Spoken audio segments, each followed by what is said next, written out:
All right, y'all, we back with another reaction right here on ABP Reactions, and right now we finna see what happens when a husband does the unthinkable to his wife. Let's go.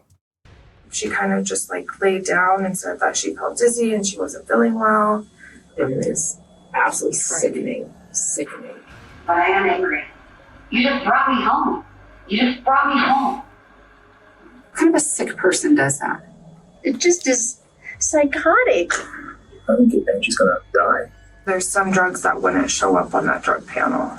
And so potassium cyanide is not something that we use in dentistry. I don't even know how to acquire potassium cyanide. It just is a whole another layer of just wicked. A Colorado mother begins experiencing sudden and devastating symptoms after a morning workout. Whoa. Her family watches helplessly as her illness progresses over the coming days, and suspicious eyes turn to one man, her husband, a beloved and ambitious local dentist. But as she fights for her life, the investigation into what happened will take a shocking turn that no one saw coming. Our point is not to put you away, it's to put the person away that caused this to your wife. And that's where we're at. That person is my wife. It's Monday, March 6, 2023. Home surveillance cameras are recording as 45-year-old Dr. Jim Craig exchanges pleasantries with his wife Angela before heading to work. What was that? How was you just okay? Well, see, babe. Goes on forever. Love you. Have a great day. I'm actually thirsty. Looks pretty happy, right? At least we think. Jim is headed to his Aurora, Colorado dental practice, which he's seen here promoting on YouTube in 2012. Hi, this is Dr. Jim Craig with Summerbrook Dental Group. One of the questions I get asked most commonly by patients is, what is the deal with all of the over-the-counter whitening products that are available out there?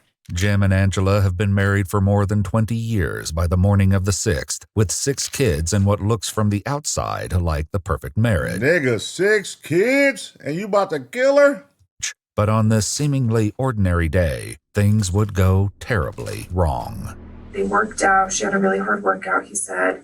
And then after that, she kind of just like laid down and said that she felt dizzy and she wasn't feeling well.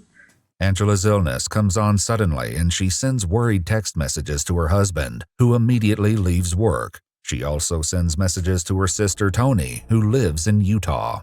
I can't really explain because my brain doesn't want to work. Something feels really weird in my head, and my body is sluggish, and Jim's going to take me to the doctor this morning. I said, well, that's not good and a little scary. When are you going in? He took the girls to a friend, and he should be home soon. I said, well, what do you think it is? She said, no idea. When Jim returns home, he finds Angela in a terrible state. My phone keys is in the bathroom. Okay, I got it.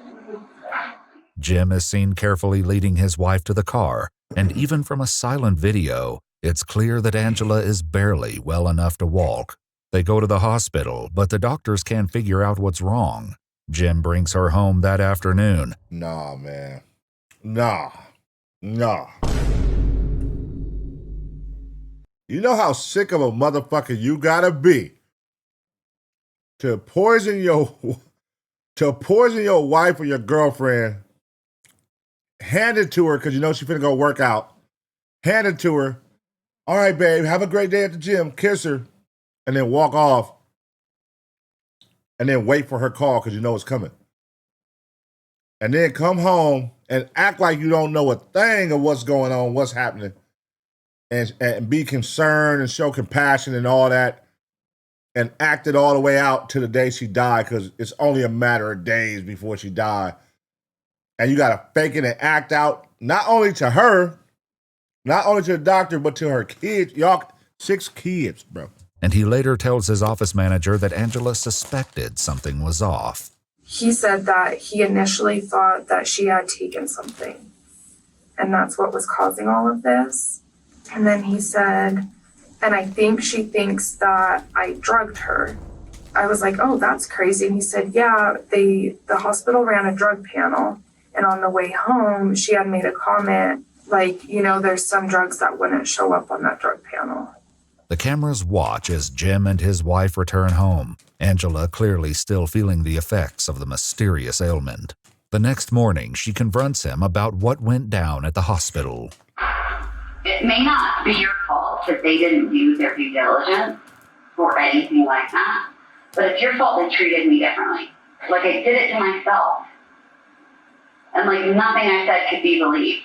Because I didn't say to her, I'm afraid she did this to herself. I just said, are you going to do a drug panel? You think that's not enough? Neither of us said, I think she did this to herself, or I think she took drugs, or I think that. Neither of us said that. That's And how do you think it would have gone if you had actually defended me? Well, I also wanted a drug panel because you were accusing me. Okay. All right. All right, I see. I see now. I see now. Y'all see now? We all see now. I wanted that for me, too. It may be the first sign of strain caught by the cameras, but as those who know the couple best will reveal, it's far from the first crack in their marriage.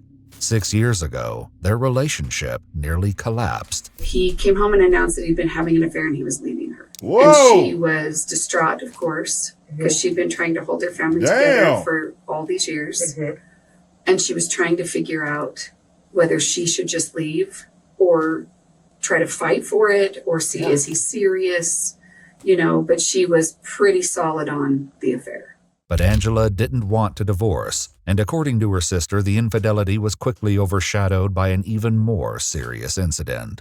And then she called me one day and she was mad. And I'm like, of course, nature of life with when someone's cheated on you, right? She said that he had sedated her. According to Tony, Jim drugged Angela without her knowledge so that he would have enough time to carry out his final plan, injecting himself with something that would end not only his marriage, but his life. He never went through with it, but the emotional wounds from that day had not healed by the morning of March 7th, 2023. Wow. Well, I also wanted a drug panel because you were accusing me. When texting her husband the day she suddenly fell ill, Angela wrote, "I feel drugged." Jim replied, "Given our history, I know that must be triggering. Just for the record, I didn't drug you." All right.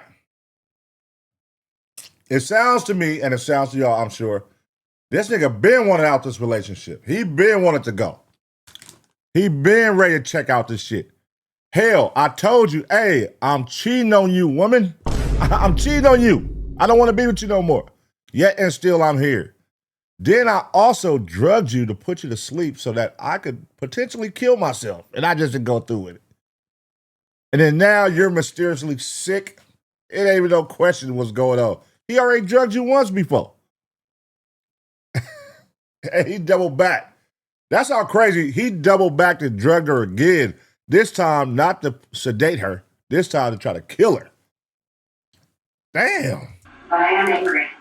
I'm angry at you and angry at him, and I'm absolutely filing a complaint about it. They didn't do anything except send me home and recommend I see my PCP. And you didn't do anything. You just brought me home. You didn't even try to call my PCP or try to call anybody or try to do anything.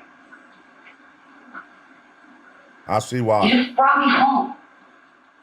It makes sense. Angela's now. suspicions may not only stem from the drugging 6 years ago, but from something that happened much more recently. So when she texted me, she started it with, "I'm not really ready to talk yet. Right. Yeah. But I'm leaving Jim. He's left," how did she put it? "He's made it impossible for me to stay." Only 4 months before falling ill, Angela discovered that Jim had created a profile on a matchmaking site called Seeking.com.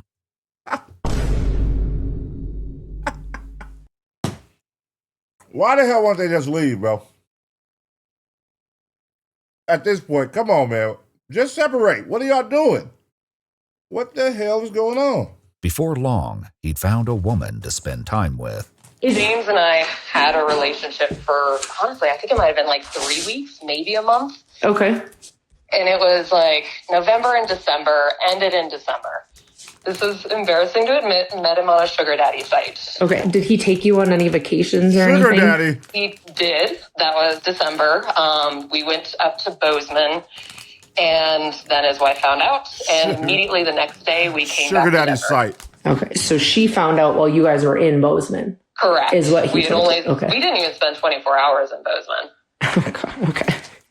Yeah. Sugar daddy Jim managed to smooth things over with Angela, promising that he was merely stringing women along with attention and money, but with no intention of actually cheating. But even on March 1st, after Jim returned from a speaking engagement in Las Vegas, texts show that the mistrust remained. "Is there anything else you're not telling me?" Angela asked. Jim replied, "No, there really isn't anything else to disclose. I really was in Las Vegas by myself, and I don't want to sleep with anyone else but you." By March 8th, 2 days after Angela's trip to the hospital, things have settled a bit, or at least it would seem.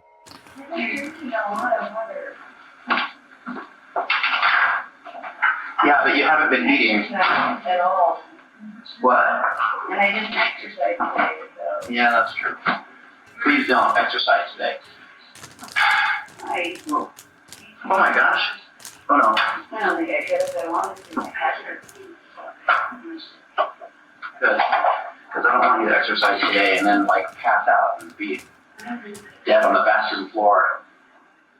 The day passes without incident, but the next day, Angela takes another sudden turn for the worse.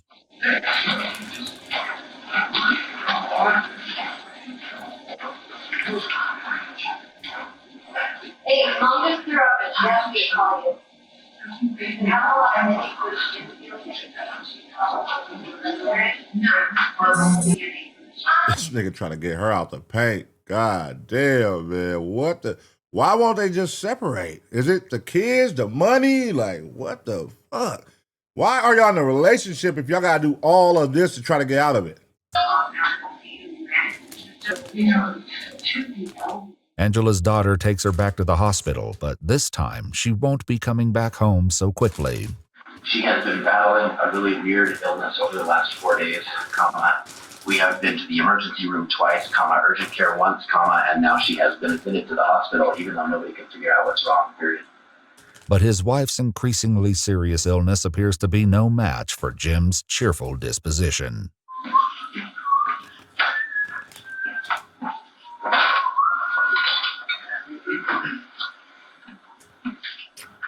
Count down the This days. energy would extend to his interactions with Angela's family and friends over the next 5 days as he updated them about her condition. In one text, he says of the medical mystery, "If it wasn't my wife, this would be kind of a fun puzzle to try to work out." It's funny because 90% of the time she seems like she's doing pretty well, and then all of a sudden she'll have a crash or something. It's hard to predict when that'll happen. It just, do you understand what I'm saying? It's just back and forth, and then it's like, I know, but most of the time, 90% she get, and then she'll crash and die. But it's hard to predict when that's going to happen. We don't know. Gosh, isn't this funny? This is like a conundrum, isn't it? Crazy. Hey, who think he uses Google to search, like, what type of drugs don't leave a trace? Who thinks he did that dumb shit? Because all these motherfuckers always leave a trace, bro, in their Google search. What type of drugs can I use that doesn't leave a trace? Easy. But look at this funny joke. The sickness wasn't getting better, and the doctors did every MRI, CT scan, test, labs, everything. No one could figure out what the heck was going on. Sunday, I had texted him, just checking in. How's everything going? Going okay. She had a huge crash last night, and the doctors had a hard time reviving her again, but today is a lot better. I'm hoping they will let her come home tomorrow. Her brother is driving in town, so he and my sister-in-law can help out with my kids, and I should be able to work. If my wife was going through what she was going through, the last thing on my mind would have been my patience, would have been, hopefully I'll be at work next week. None of that stuff, right? My full attention would have been with my wife. Right. Did that strike you as odd? It did, yeah. And what was weird to me too is one day last week, and I don't remember what day it was, but I was talking to him on the phone, and he had made a comment, "I don't think she's going to make it through the night." On Sunday, March 11th, 2 days into Angela's hospital stay, Jim calls her sister, Tony. And he just says, and I'm telling you right now, Tony, if she dies from this, I'm not allowing him to do an autopsy. Okay, so this is where it came in. And I said, oh my God. Why would you even say that? Why would you even say that, stupid? Whoa. This is where she is not dying, number one. And number two, why not? Mm-hmm. And he's like, well, they don't know what they're doing. And they've already done enough to her. I'm not letting them cut on her. But despite Jim's pessimism, Angela slowly improves. And by Tuesday, March 14th, the hospital sends her home once again. That night, Jim texts her sister to provide a grim update. Tony, I'm not going to lie. I don't want to tell the whole family this, but she doesn't look good. Oh, he done boosted up the dosage. Bruh. He said, I can't take this shit no more. I'm about to pour the whole bottle in this motherfucker. I'm about to put the whole bottle in her shit. It's not as bad as when I came home on Monday and saw her, but she's in really bad shape. This time around, Angela's brother Mark and his wife are in town to watch over her while Jim goes to work on Wednesday morning, March 15th. She wanted to try to come outside and eat, and Jim had pressed, make sure she takes her meds that morning. Make sure she takes her meds. And she went back into her room, and 30 minutes later, Mark went in, and she didn't look good. And she was not doing well. The camera watches as Mark and his wife lead her to the car to head back to the hospital. It would be the last time Angela would ever appear on her own home surveillance cameras. Damn. They get to the hospital and check Angela in. Not long after, Jim is seen on camera arriving at the hospital himself. He stays for about 20 minutes and then leaves again, right around the time Tony calls him to find out what's happening with her sister. And so I called him. I'm like, I want to know what's going on right now. What was he putting it in? Dog? Because obviously she keeps getting better, but then every time she gets close to him in his, in his range of at the house or whatever, she gets back sick instantly. It's only obvious, bro. Take your time if you're going. Well, not saying I condone it, but I'm just saying, don't be an idiot. They already own you. The spot is hot. Why would you keep it going? Like, nigga, all right, let me fall back a couple months or a year or so. You got the spot hot and you still keep going. You thirsty, boy. You try to get that relationship bad. And so he starts talking to me, but he's not at the hospital. And I'm like, you're not there? And he's like, well, I had to go, apparently he had gone to the hospital. Mark said he did initially come there, but then he told me, I had to go back to work and get some things kind of squared away, so I can go back up to the hospital, and I'm just going to run through a couple of drive-thrus and get some food. Look, the sodas, he bringing in food. Started getting some text messages that she wasn't doing well again, and things were not really looking good at all. Like, things took a turn for the worse. Jim and my wife had more communication today. I had no communication with Jim until I got to the hospital. Okay. But I started getting more information from my wife today. And at one point she says, she called me and she's like, I think Angie's gonna die. And I was like, are you being serious? On the surveillance system, Jim is seen going into Angela's room, leaving, and then going back in again, all within the span of a few minutes. Jim stays in her room for only 1 minute this last time, and when he comes out again, it's very obvious that Angela's condition has suddenly and dramatically changed. There's a whole slew of doctors. There's like 5 of them. I was like, this is not good. I know how to come. Damn, he don't give a fuck. This is not good. They're bringing witnesses, a panel of witnesses. And I looked at my wife and I said, that's not good. Damn, the whole hospital ran to her room. That nigga literally just brought food in. And as soon as the door opened, after 10 minutes, Jim came out and was just bawling. And they basically told him that she's not going to make it. The next thing I get, he says, hang on, crash. Who kind of a sick person does that? Mm-hmm. And I'm panicked. They said, what crash, Jim? Are they able to bring her back? I don't know what's going on. They think seizure. Intubating her. Why? Now I know it's really bad because they're intubating her. Mm-hmm. Can't get the tube in. Emergency anesthesia team is paged. What? Why? She's not maintaining her airway, bagging her. Cannot get the breathing tube in. What does the anesthesia team do? Get the tube in. Are they there yet? I mean, I'm just panicking. The staff at University Hospital does everything they can to bring Angela back following a seizure and a rapid medical decline, but it's no use. Because she's an organ donor, she's put on life support in the ICU. All right, what do y'all think he was thinking in his head? All right, this is a dark one. But y'all dark. What do y'all think he was thinking in his head after multiple attempts of trying to knock her off and it finally worked? What do y'all think the first thought that came there? It's a dark question. Don't mind me. I'm sorry. But just as her family and friends begin to face this tragic ending, an unimaginable suspicion arises. It comes via Jim's office manager, Caitlin, who reveals that she's been holding on to a dreadful secret. So I called Jackie and I told her, I'm going to tell you something and it's going to sound really insane. She said, I know what you're going to say. I have the same thought. And I said, well, what do you mean? And she goes, well, I have the same thought that maybe Dr. Craig has something to do with this. As Caitlin continues to share, it becomes clear that this is far more than idle speculation. Last Monday, the 6th, Dr. Craig, his wife, got really sick.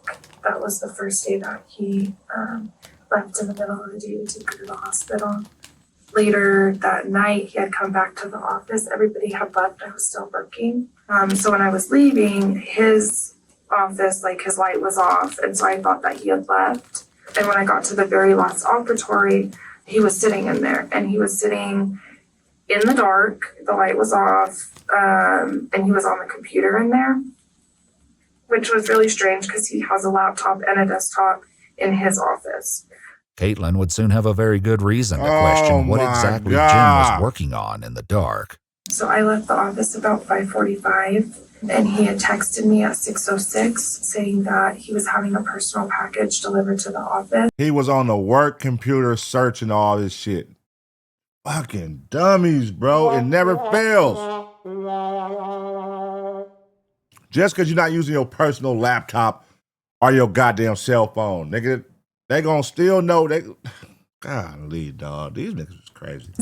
And when it came in to please just put it on his desk, this past Monday, the 13th, it came in. My receptionist is the one that originally got the box and opened it.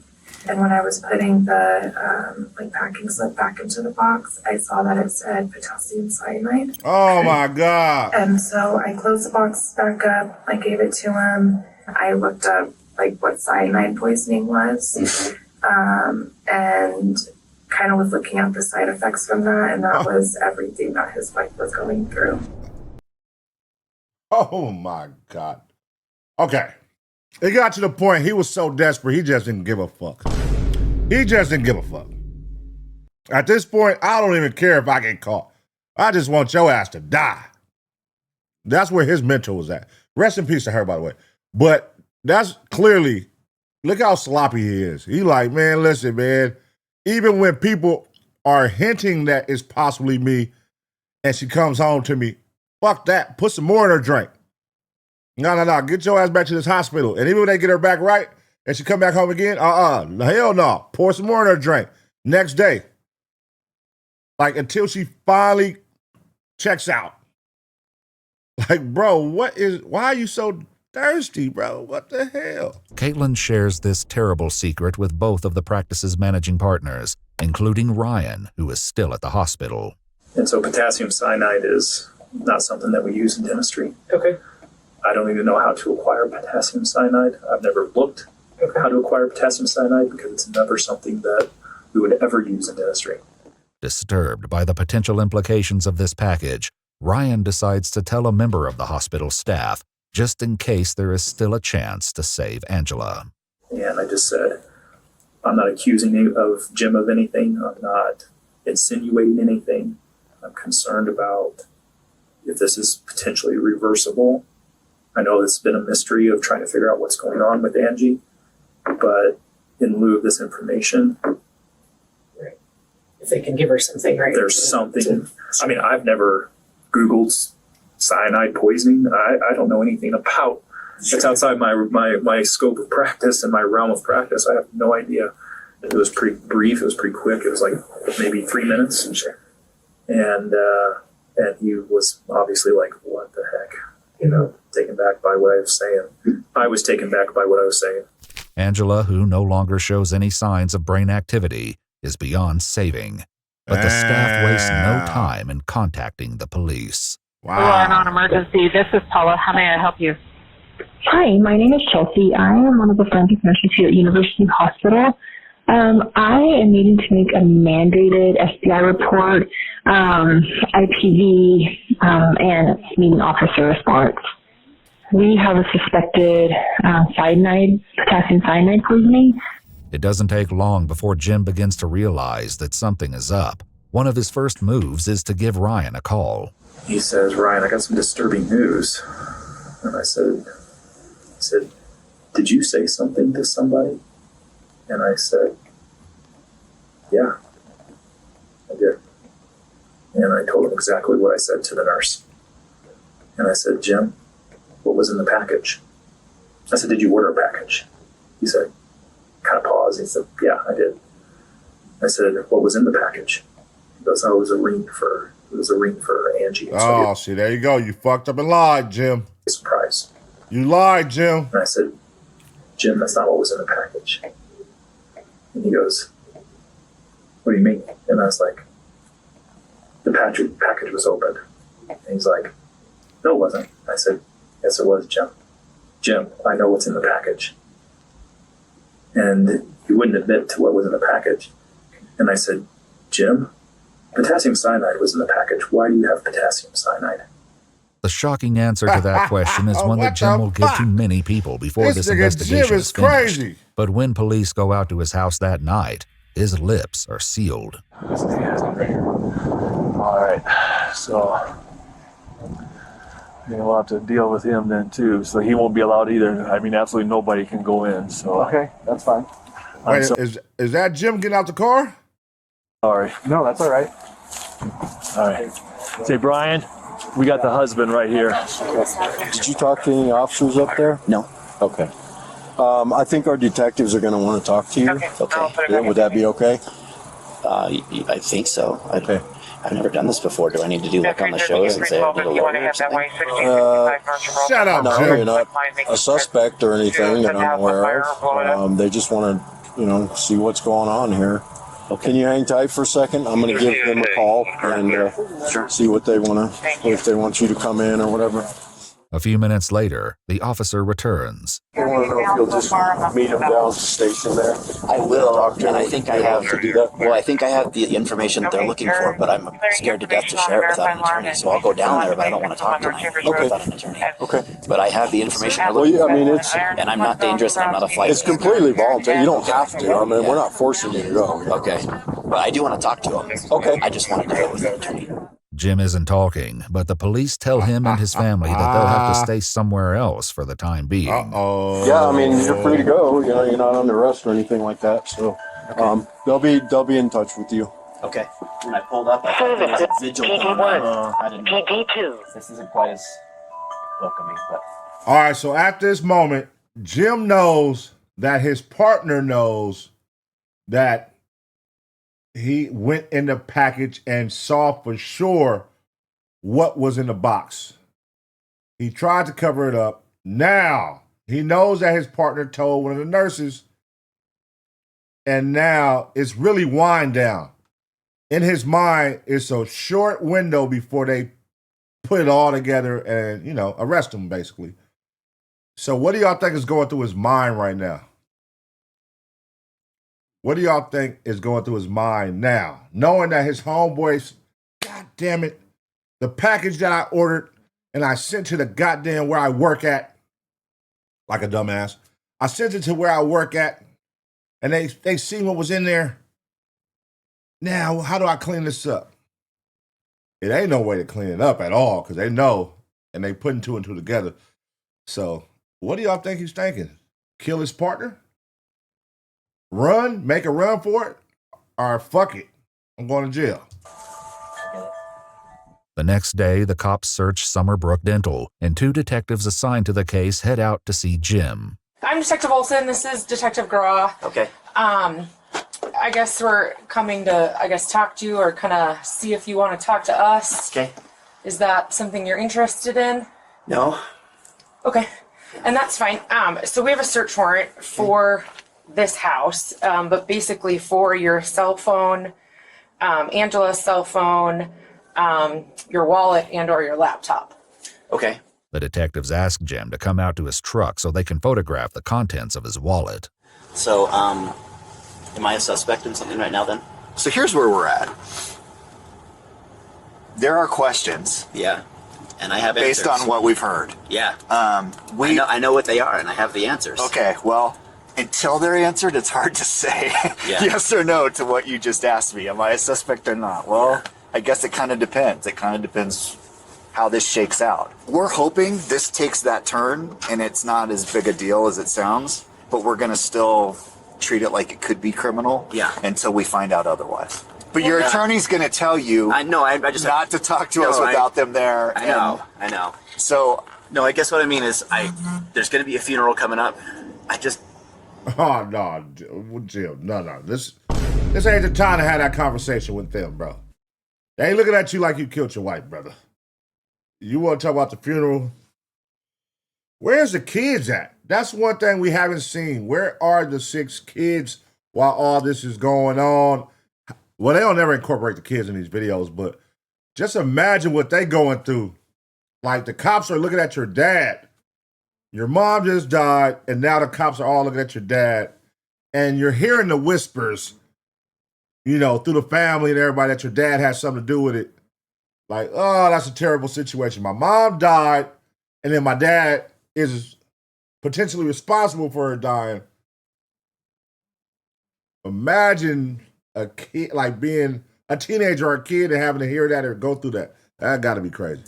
I just don't want to be handcuffed in front of my kids while I'm making funeral preps and taking off to jail. And that's why we tried to call Jennifer today, and that's why I knocked on the door lightly, and we didn't come we're in our jackets for the decency of your family.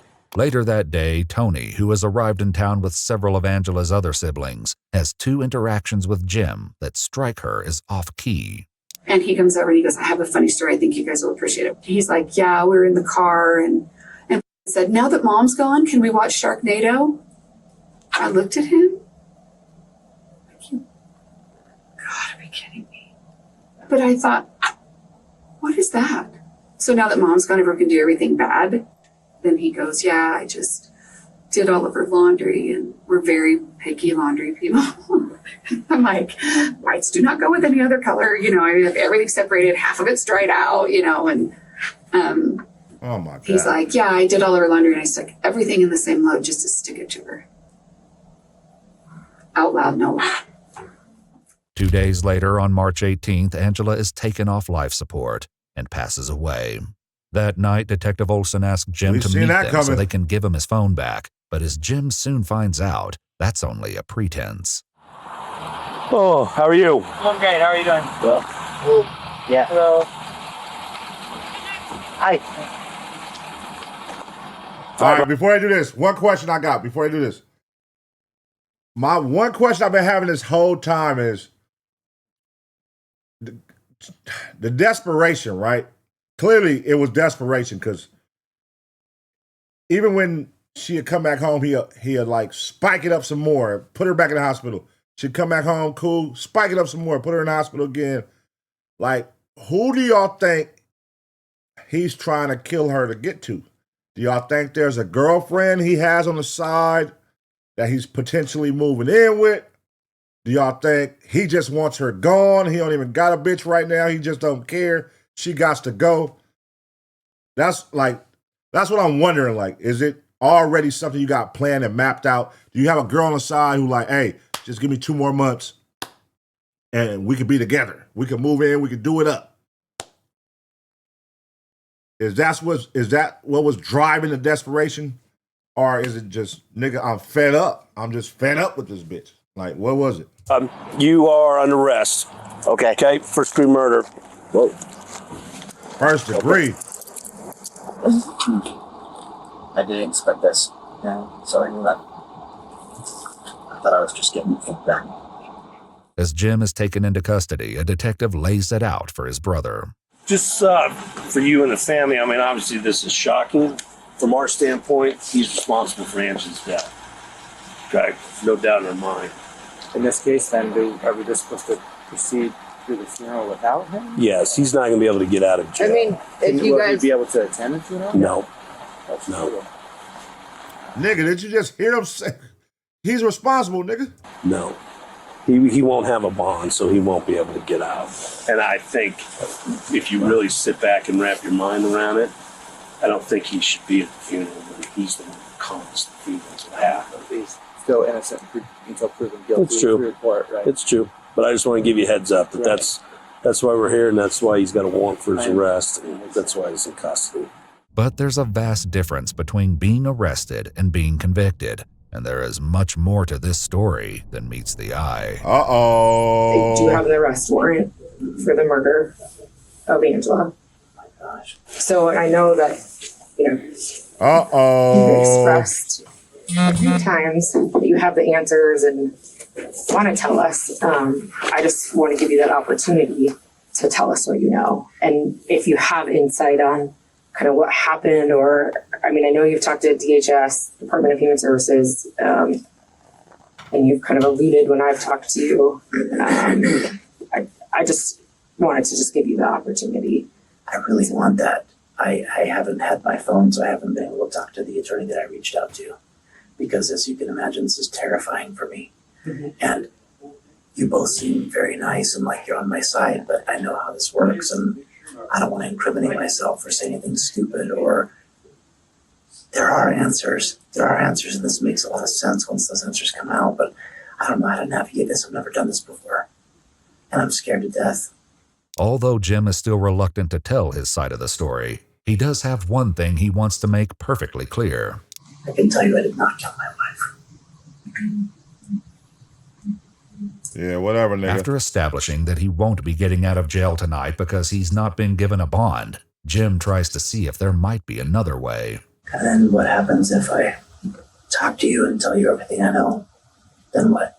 Every case is different, so we can't really, I guess, give you direction, if that makes sense, because we don't know what information. Trying to work a deal. Have. He's trying to work a deal. We only know what we have currently.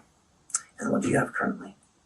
Well, that's typically how we do this, is if we're going to have a conversation, we would Mirandize you, and then you would talk to us and we would talk to you, type of thing. We don't go into all the details of what we have, because this is your opportunity to talk, really, if you want to. Oh my gosh. Do y'all think he's going to talk? And on top of that, not only do y'all think he's going to talk to him, as far as like, fuck it, no attorney, I'm going to talk to y'all. That's what I mean. Do y'all think he's going to talk with no attorney? And on top of that, do y'all think he's going to crack like a breakfast egg? Do y'all think he's going to crack and tell everything? Or admit to it? Or admit to some? Right now, I think he's going to want to talk without an attorney, but I think he's still going to stay standoffish about telling them everything. They're going to have to work for that. I have all of the answers that you need, but I can't talk. I can't. The one attorney that I've talked to has said, don't say anything because you could just incriminate yourself, and I'm totally naive at this. I don't know what I'm doing. And you both seem very nice, but I know that your job is to put me away. Well, our job is to figure out what happened. Our point is not to put you away, it's to put the person away that caused this to your wife. And that's where we're at. Person is my wife. With that stunning question, Jim again falls into silence. But this isn't the first investigators have heard of this explanation. Jim floated it for the first time in that phone call with his business partner. I said, why do you need potassium cyanide? And he's like, there's a lot of pauses with deep breaths. He goes, I ordered it for her. And he basically said that he had ordered the potassium cyanide at her request. He bought it for her, and that it was a game of chicken. Oh my gosh. Oh my God. What? God damn it, Jim. That's your best excuse you got? It was a game of chicken? This nigga is losing it. I ain't gonna lie. Some criminals just deserve to go to jail, man. You know, it's like if you're not even going to attempt to try to like cover it up or try to be smart, you just going to be plain dumb. You're going to go to your work computer. You're going to have this shit delivered to your job. You're going to let the people see it. And then you're not going to pace yourself. You're going to force it when the block is hot. The block is hot, nigga. Calm down. Hey, I'm not saying you should do it at all. But damn. Try again next year. He said, I bought it. I actually didn't think she would use it. He insinuated that she took it on her own. He started saying things like, this looks bad. And I said, Jim? I said, yeah, it does. And I said, I think you should stop talking to me. And I said, I think you need a lawyer. When detectives ask Angela's family and friends what they think about Jim's explanation, they're more than a little skeptical that Angela would do such a thing, no matter how bad her marriage was. She wouldn't take something slowly to put herself in absolute pain and fear for 10 days. I'd be surprised. That would shock me if she was. That's not her personality. I will say this, Angie, never. Back with Jim, the detectives aren't sharing their evidence, but they let him know that things aren't looking good. The information at this time leads to you. So that's why we're where we're at right now. Oh, this is horrible. Mm-hmm. Because I know how this looks. I knew exactly how this was going to look. Damn. And so I don't know. I'm so sorry. I don't know, Detective Wilson. No, you don't have to be sorry. I mean, this is a scary situation. We're not here to pretend that it is. Yeah, it's really scary. And my that's kids why could lose both of their parents. He faking it like a motherfucker, bro. He's in there full on acting right now. And I didn't do this. And I don't know how to exonerate myself. I don't know what to do. all I can just say is I'm sorry, and I'm sorry that we're here and in this situation. I am too. Yeah. I'm sorry that I didn't just let her go through with this years ago. What? Jim never goes into further detail with the detectives, but the investigation is still very much in its infancy. Police have obtained the surveillance footage from Jim's house, from which they hope to find a smoking gun. But the videos seem to show all the hallmarks of a loving, happy couple in the days leading up to Angela's illness. Not quite breaking. Yeah. Father,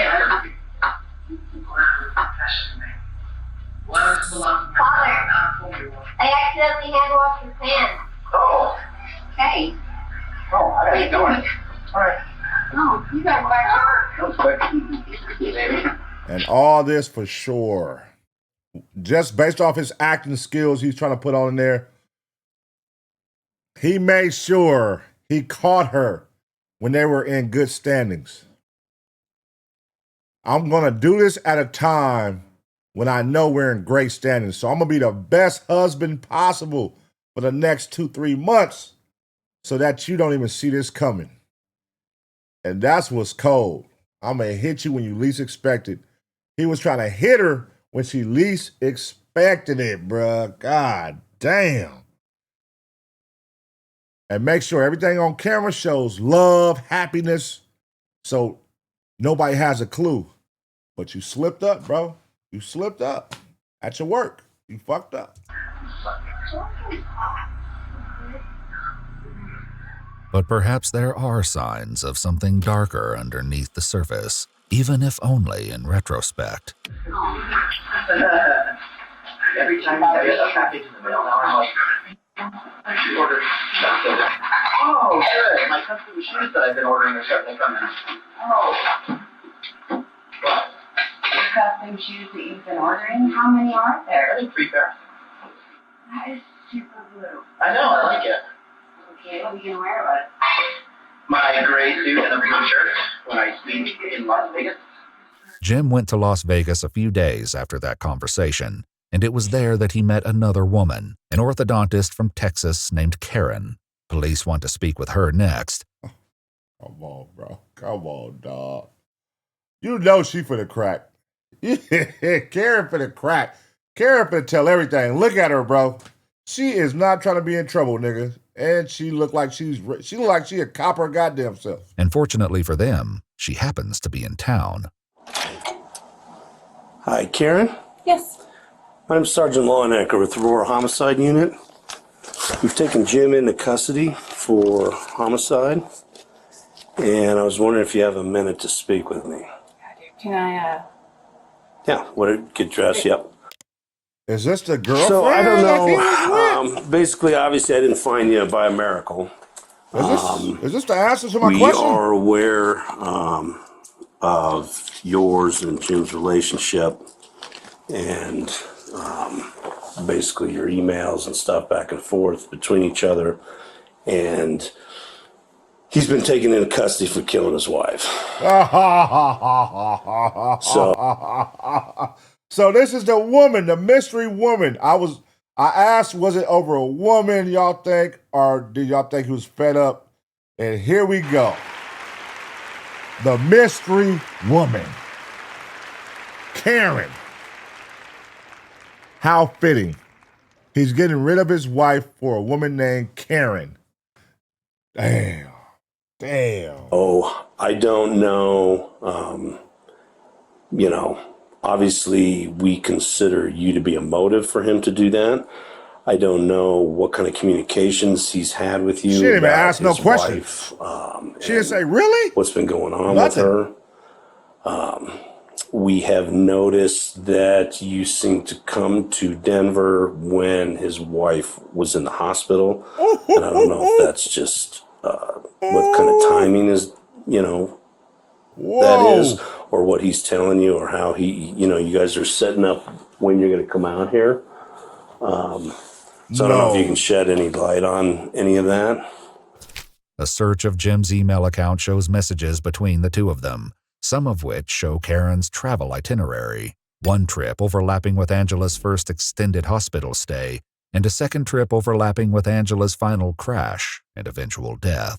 But Karen says those dates are misleading. Bruh.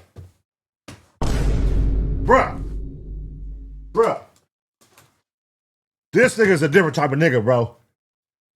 This is a different type of nigga we dealing with, y'all.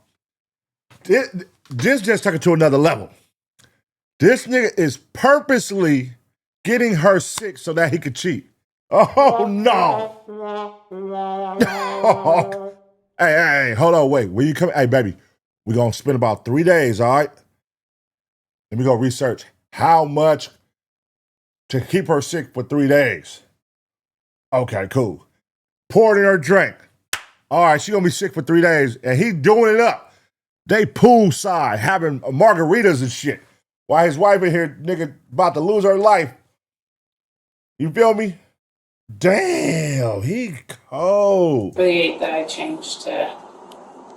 You didn't come out here then? No. Okay. I had Southwest, so it was free to change. Okay. So I just changed the 8th to the 16th. So this is the first time you've come out here? Mm-hmm. How did you meet him?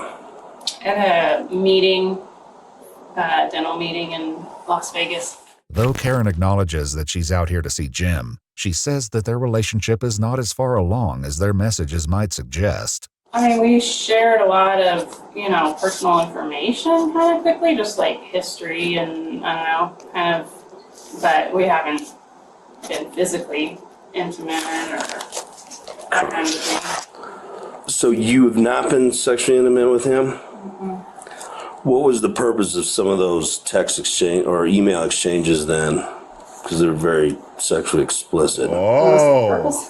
I mean, I guess I find it hard to believe that he would send something like that to you without having some kind of sexual relationship with you. I mean, there's been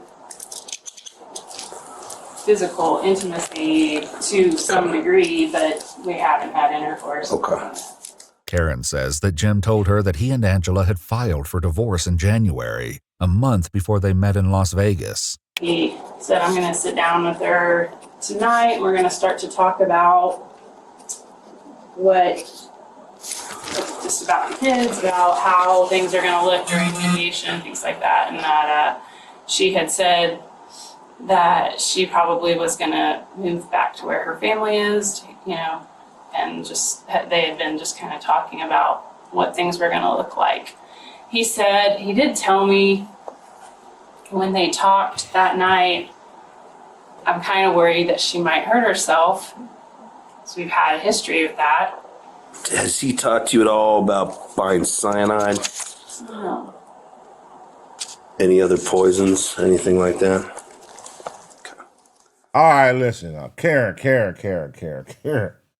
I'm going to need you to be a little more caring and concerned, because your energy is so nonchalant, it's making you seem guilty.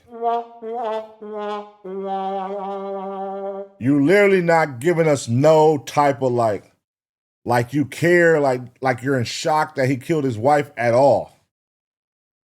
Your energy isn't there for that. It's just like, you know what I'm saying? You ain't ask, is he okay? Is she okay? Oh my God, what is going to happen? Like, give us that. Give us the dramatics. You ain't gave us no dramatic yet. You just like, shit. You just found out that the nigga you flew out to his city to fuck him just killed his wife. And you just cool with it. Like, oh, well, no, Nah, you was in on it, Karen. You was in on it. The detective decides to set Karen straight on what Jim has been up to. He's never told her he wants a divorce. He's never told her there's no talk of him moving out with the kids. She has no idea anything about a divorce. He's purchased poisons, and she's now dead because of poisons. So a lot of the things he's told you, assuming you've told me the truth. Again, nothing. She ain't show no concern. She ain't saying nothing like. Are all nonsense. Sorry to be the bearer of bad news. But, I mean, the real victim here is his wife. Big time. The next morning, Karen talks to Detective Olson. She shares a conversation she had with Jim after Angela passed, in which he talked about all the things he would need to do to get his affairs in order. Life insurance was in that string of thought, and I was like, oh, is life insurance going to change if this is, self-inflicted? And he said, no, I got a policy that doesn't have that, and that has an exclusion for that due to our history. While Jim's explanation about the life insurance lines up with his story that Angela did this to herself, it also opens the door to another possible motive. And according to Ryan, Jim could use the money. It was in January where we decided as a company that we could not continue to pay his creditors from his first bankruptcy at the level that we were paying it, and he was going to have to take some more involvement in it. And he was going to take a pay cut a little bit. So I know that probably creates some financial pressure on him a little bit. So we've put in about $350,000 into saving his. According to Elizabeth, the woman Jim met on Seeking.com and took to Bozeman, Montana, this financial strain didn't stop Jim from spending his money. Did he give you, I'm guessing he paid for that trip, correct? Correct. Yep. And then did he give you any more funds other than just the trip? He did. Yeah. And how much was that? I want to say in total it was probably about $9,000. Okay. Jim, you out here in debt, about to take a pay cut at your job, and you tricking. God damn, what the fuck be going through niggas' minds, man? It was for the monthly allowance that we had talked about as part of a traditional sugar daddy, sugar baby relationship. According to prosecutors, monthly allowance. Jim was the sole beneficiary on more than $4 million of life insurance policies in Angela's name. But Karen, who still believes that Angela may have caused her own tragedy, is concerned about their 6 kids. I mean, obviously my hope is that I'm right and that they don't lose. Yeah. Come on, man, dad, No, I agree. While the detective is sympathetic to Karen's position, Angela's friends aren't as understanding. Whoa. Slow down. That just changed the game. That nigga was finna get $4 million for his wife's death. Now that kind of explains why he was rushing the process. My man's was in debt. He just learned, I got to get a pay cut at the job. We can't help pay this debt off. Nigga, it's about to get ugly. Because I'm like, why is he moving so desperate? Why is he rushing it? Why is he forcing it? He's pressured up. I need money, and I need it now. I need my money.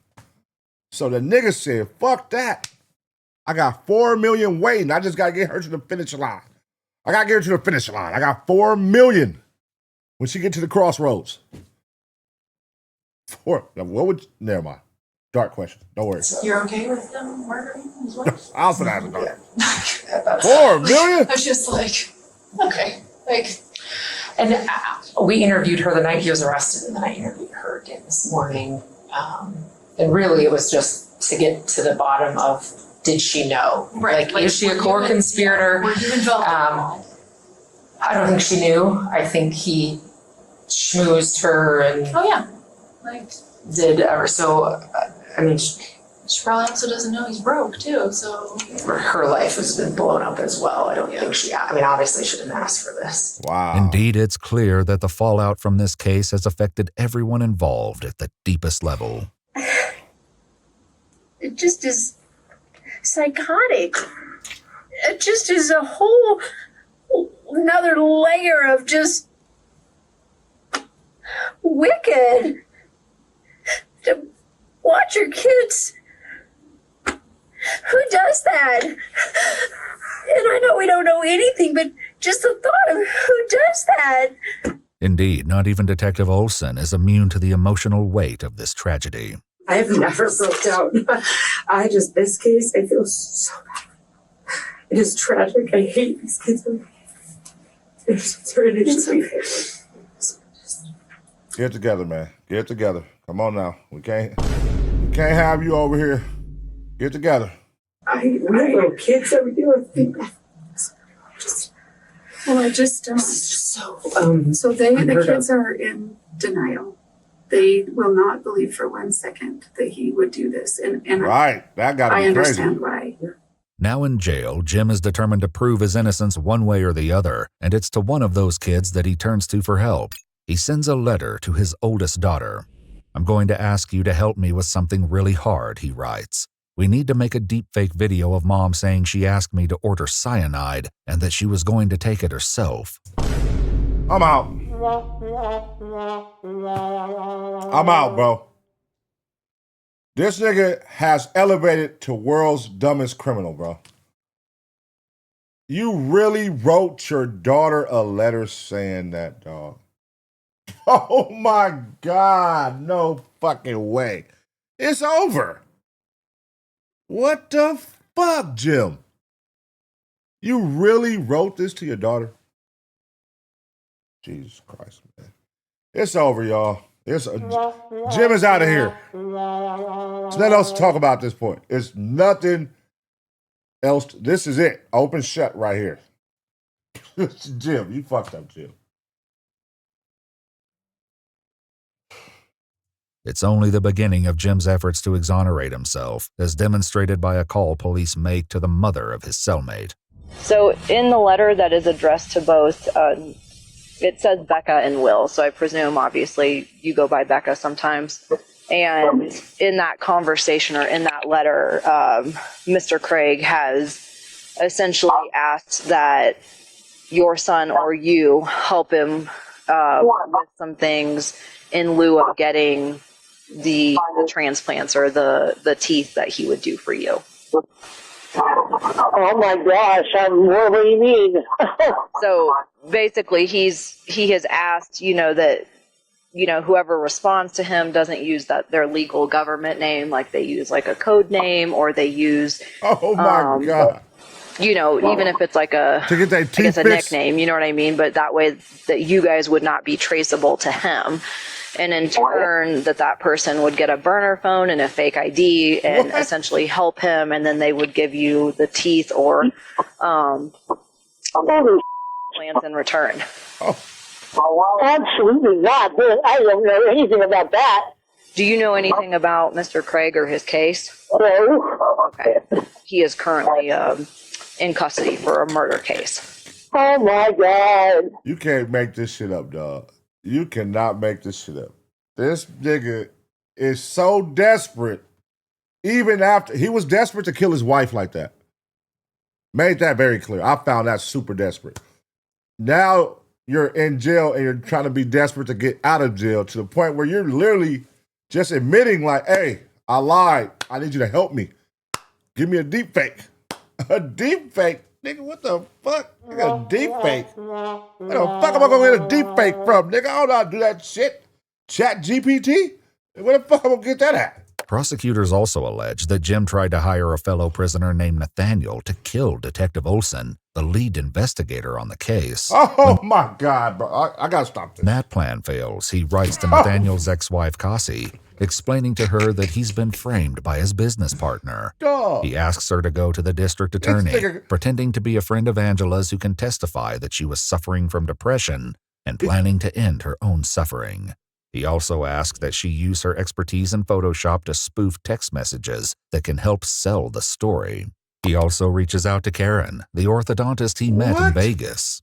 He had sent me a message through the Getting Out app that he had sent me letters and basically just saying he was innocent, he has been taken out of the world, an innocent man with no recourse, and yada yada. You know, it's just like, okay, you know, regardless of your innocence in this death, you were such a liar. I mean, there was so much honesty. Even if you're completely innocent of how she passed away, it's like there was such a high level of just living two lives. Yep, 100%. Which is just mind-boggling. Yeah. And scary. Yeah. And I haven't dated somebody in 30 years. Yeah. This is what I do. My first date in 30 freaking years. This is where I am. In their investigation, police discover that Jim communicated with Karen using an email address he created only 4 days after meeting her in Las Vegas. They also take a look at Jim's devices and search history, where a bleak picture begins to develop. So there's nothing really on his phone. There's nothing on his laptop. Computer number 9 and examiner number 9. He's searching, will arsenic show up in an autopsy? Told you. It never fucking fails. They always gotta go search on Google with an IP address that's related to them. You are in your fucking job. They even had a guy, y'all remember we watched the one on Colorado that killed his wife? And he would go to the library. But how they connected it, he'd have his phone in his pocket. So they would ping his phone it was connected to the internet that they was searching. He was searching stuff. Like, bro, you niggas are idiots, bro. Just don't do crime, man. Just don't do crime. It's that simple. Walk away, man. You want to leave? Walk away. Leave, bro. Fuck it. At least you still get your freedom. You might be broke, but you get your freedom, man. The top most 5 undetectable poisons to kill a human. I can go on, and it is absolutely sickening. On that specific computer, Jim searches how many grams of pure arsenic will kill a human, where to purchase arsenic, and clicks on a video titled The 5 Most Dangerous Chemicals on Earth. The new email address he created to communicate with Karen is used for only one other purpose: purchasing poison. Oh my God. First. Oh my God. This is pissing me off. Well, Angie was out of town.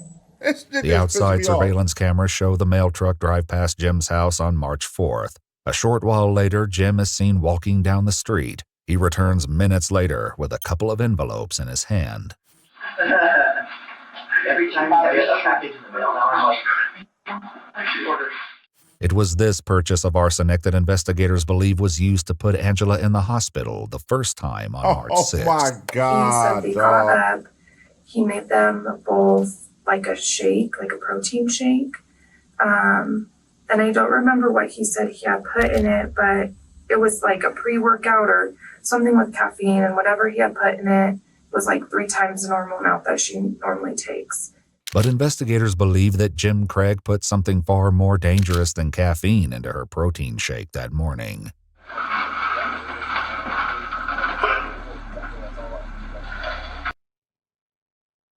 All right. Hey, y'all, listen. At this point, this nigga's a fucking idiot. I'm really just dumbfounded. Like, bro, wait, what is... Just literally put everything they talked about in the last 5 minutes together. This nigga emailed his side bitch from the email that only had one other email, which was to order the shit that was used to kill his wife. You cannot make this shit up, dog. And then he's on camera. He has a camera in his house and he don't know. And he's pouring it into her drink. Oh my God. You forgot your camera right here, nigga?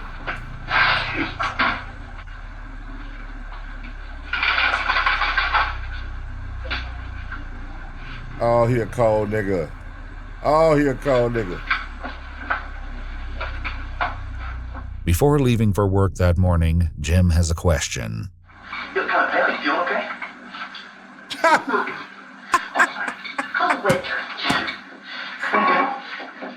Of course, Angela would be anything but fine that morning, or for the little time she had remaining in her life. But as investigators would see for themselves, that single dose of arsenic didn't get the job done. He also ordered oleander. It's like a extremely poisonous plant. This nigga walked in, you say, you kind of pale. Out of it. That was still en route. You kind of pale is crazy. Bro, let me drink it first, nigga. This nigga's so anxious to get her out the paint. Hey, you kind of pale, you all right? Like, what? What the fuck you talking about? So actually, I think it's coming to Denver today. With the oleander delayed and the potassium cyanide not due for days, Jim is forced to improvise. On the night of March 8th, he leaves his house at 10:40 p.m. He arrives back home 15 minutes later at 10:55. Police later find out that during this time, he purchased 12 bottles of eye redness drops at the local grocery store. The next morning, Jim makes his wife another drink and turns the TV on for her before going to work.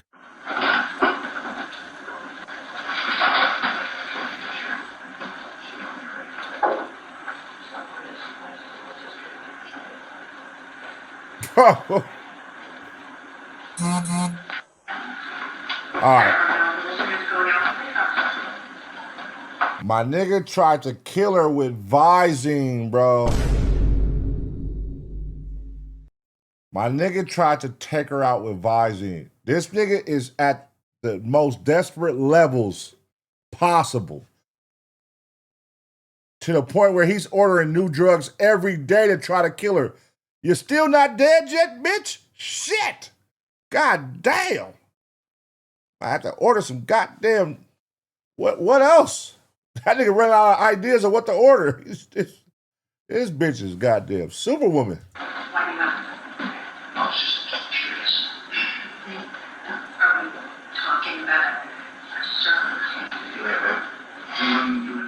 That would be the day Angela would be taken to the hospital for the second time. Toxicology reports would later confirm that she had tetrahydrozoline in her system at the time of her death. It's the active ingredient in Visine. Damn it. When swallowed, it can cause illness and even death. And yet it's still not enough to kill Angela. The package of potassium cyanide comes to Jim's office on March 13th, and investigators believe he gave her the first dose inside a capsule that was supposed to contain an antibiotic. He wrote out this timeline in his phone, basically the hours after he's confronted by Ryan and Michelle. Detective Olson says that Jim used this memo to tell the full story about Angela's desire to order poison for herself. And that she finally said, I'm just going to do it. And he said, fine, I'm done. I'm done trying to save you. I'm not going to save you this time. He said that he took the clindamycin and put potassium cyanide in the capsules. Put the potassium cyanide in the side of the clindamycin. That nigga underestimated his wife, bro. God damn. She was on her Tupac. Tupac. Nigga. God damn, that nigga went 9 days straight of poisoning. Nigga, she from Krypton, nigga. She got some shit. You gotta go get some shit, nigga. You better go get some kryptonite around this motherfucker and take her out. Everything else ain't working. How the fuck did she survive all that, though? That's what's really crazy. That nigga was trying all type of shit on her, bro. That is crazy. You hate her that much, nigga, that you gonna keep just buying different stuff and poisoning her with different stuff and it ain't working. So you try the next stuff and then you try the next stuff. Like, nigga, that's how desperate you are. You crazy. Capsules. That's it. I knew it. It is also in Jim's memo that investigators make one last horrifying realization.